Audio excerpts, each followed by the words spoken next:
कांग्रेसलाई vote हाल्ने बेला पहिले यो भिडियो हेर्नु। हिजो छाला जुत्ता कारखाना थियो, छाला जुत्ता कारखाना भएको ठाउँमा कांग्रेसले बेचिदियो जुत्ता उत्पादन गर्ने। गाउँ गाउँमा अहिले पनि दाङमा भन्दैछन् कांग्रेसले उद्योग बेच्यो, गलत गर्यो। एउटा गरिब देशको सरकारले मान्छेको खुट्टामा लाउने जुत्ता उत्पादन गरेर बस्ने होइन दिदीबहिनी दाजुभाइहरू, हामीले बेचेकै हो बाँसबारीको छाला जुत्ता कारखाना। कांग्रेसले त्यो जमिन खाली गरेर के कसरी गल्ती गर्यो, त्यो छाला जुत्ता बेचेर कसरी गल्ती गर्यो। कतिपयले के भन्नुहुन्छ भने कांग्रेसले उद्योग बेच्यो, सारा युवा विदेश गए। कम्युनिस्ट पार्टीले हातमा बन्दुक थमाउँदै गर्दा कांग्रेस पार्टीले हातमा पासपोर्ट थमायो, कौन सा गल्ती गर्यो। आज साउदी, कतार, मलेसिया, दुबई कहीँबाट लाइभ हेर्दै हुनुहुन्छ त्यहाँका युवाहरूले भने सम्झिनुहोस् आदरणीय मित्रहरू, कम्तीमा बुढी भएकी आमाको अस्पतालको उपचारको खर्च तपाईँ साउदी, कतार, मलेसिया, दुबईबाट पठाइरहनु भएको छ कांग्रेसको कारणले।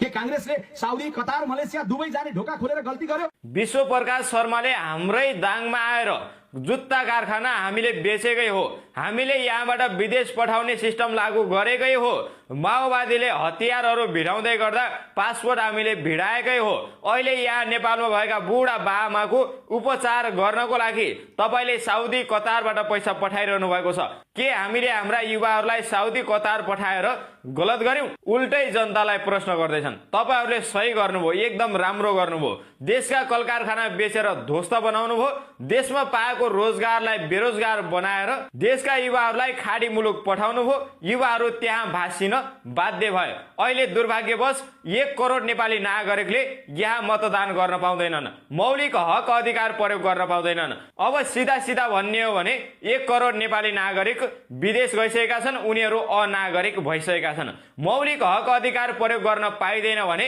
सिटिजनशिप कार्डले मात्रै यहाँनिर नागरिक भन्न मिल्दैन, त्यो बन्दैन पनि। त्यसैले म भन्छु तपाईले राम्रो गर्नुभएको छ।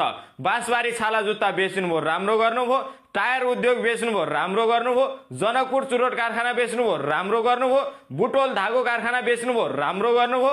कागज कारखाना बेच्नुभयो, राम्रो गर्नुभयो। सरकारी ठुला ठुला उद्योगहरू बेच्नुभयो, राम्रो गर्नुभयो। सिमेन्ट कारखानाहरू बेच्नुभयो, राम्रो गर्नुभयो। जुट मिल बेच्नुभयो, त्यो पनि राम्रै गर्नुभयो। नेपाली नागरिकलाई विदेश पठाउनु भयो, त्यो पनि राम्रै गर्नुभयो। हामीले यो बाहेक अरू केही भन्न सकेनौं। तपाईहरूले राम्रो गरेको सोच्नुहुन्छ भने सोच्नुहोस्, तर नेपाली जनताले यो राम्रो गरेको पक्कै सोच्दैनन्। यो राम्रो हुँदै होइन भन्छन् नेपाली जनताले।